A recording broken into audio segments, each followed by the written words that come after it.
Et nous finissons cette émission comme d'habitude avec l'œil de l'expert. Nous allons nous demander ensemble pourquoi il peut être intéressant de privilégier la gestion alternative dans le contexte de marché actuel. Et pour cela, nous avons le plaisir de recevoir sur le plateau Yann Loin. Bonjour Yann Loin. Bonjour Nicolas. Merci d'être avec nous. Vous êtes directeur commercial chez Pictet Asset Management en charge du segment des indépendants. Alors, un contexte de marché un peu particulier, effectivement, à l'heure actuelle, au lendemain de l'élection de Donald Trump aux États-Unis, en suivant effectivement les stratégies des différentes banques centrales, qui peut nous amener à aller vers une gestion alternative. Effectivement, c'est vrai que nous avons un contexte qui semble un petit peu plus propice aujourd'hui à la gestion alternative et notamment à la gestion alternative cotée. D'accord. Nous avons constaté cette baisse des taux dans les principales zones économiques, alors que ce soit aux États-Unis, en Chine, mais aussi en Europe. Alors la tendance est commune.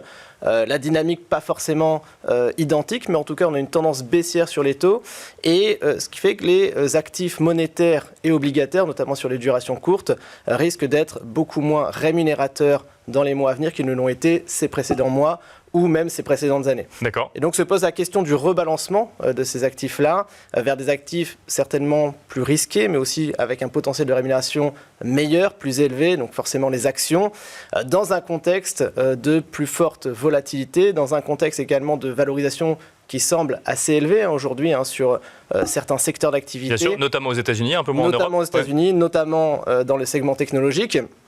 Et aussi avec une dynamique de marché très particulière, puisque nous avons énormément de disparités, qu'elles soient régionales. On l'a vu depuis le début de l'année, le marché américain a fortement progressé. Au contraire, le marché chinois est plutôt en recul. Il y a aussi beaucoup de disparités sectorielles. On en a parlé à l'instant, le segment technologique surperforme, alors que nous avons d'autres segments d'activité, plutôt l'automobile, le luxe, qui ont du mal. Et donc, la gestion long short vient s'inscrire quelque part dans ce contexte-là, avec cette capacité d'adopter des positions acheteuses et des positions vendeuses. Long short, pour ceux qui nous écoutent, c'est comment on définirait cette stratégie ? C'est un mot un petit peu barbare pour une stratégie finalement qui est assez simple, en tout cas sur le long short action, c'est-à-dire que nous allons adopter des positions acheteuses sur des titres, des indices, des segments, et puis nous allons contrebalancer ces positions-là par des positions vendeuses, également sur des titres ou des indices, avec un objectif d'optimisation du couple rendement-risque et avec un positionnement marché qui est assez faible lorsque nous équilibrons les deux positions. L'idée, c'est véritablement de participer à la croissance du marché, de minimiser quelque part ce coût d'opportunité de ne pas être investi sur les marchés, avec cette capacité également à réduire les risques de baisse et à réduire également ce qu'on appelle le risque de drawdown, c'est-à-dire de baisse lorsque les marchés sont en délicatesse.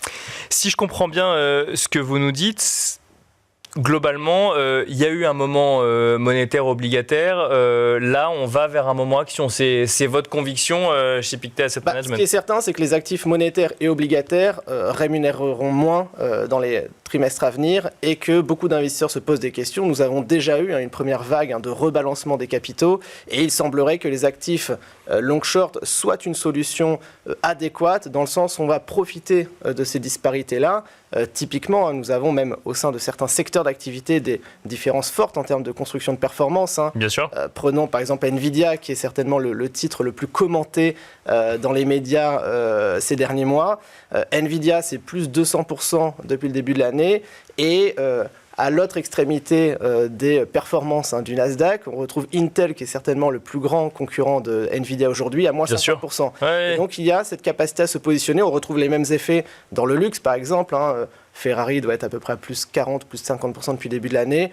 Et à côté de ça, nous avons Kering qui est à moins 40% depuis le début de l'année. Donc il y a vraiment cette capacité, cette opportunité pour les gérants long short de se positionner sur des marchés qui sont très polarisés et qui offrent des opportunités qui nous semblent intéressantes avec cette capacité, encore une fois, de réduire le risque.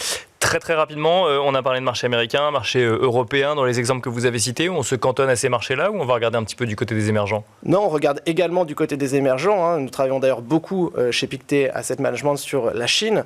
C'est vrai que c'est un marché qui est très intéressant aujourd'hui parce que effectivement, ça fait 2-3 ans que le marché sous-performe largement. Bien sûr. Que nous attendons un plan de relance budgétaire massif et Le gouvernement a plutôt eu tendance à décevoir les investisseurs, notamment la semaine dernière, avec un plan qui n'était pas à la hauteur des attentes.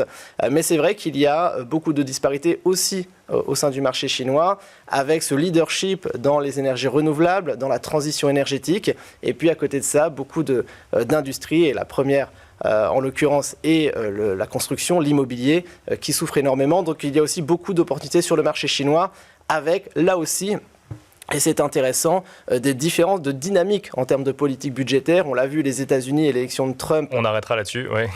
Oui, Trump a fait campagne sur cette volonté d'avoir une politique budgétaire agressive, avec peut-être baisser les impôts jusqu'à 15%. Et au contraire, on le voit en Europe, on est dans une dynamique différente. En Chine, on n'a pas encore complètement adopté un plan d'envergure. Donc il y aura là aussi à l'avenir des opportunités intéressantes. Merci Yann Loin. Je rappelle que vous êtes directeur commercial chez Pictet Asset Management en charge du segment des indépendants. Et quant à nous, on se retrouve très vite sur Be Smart for Change.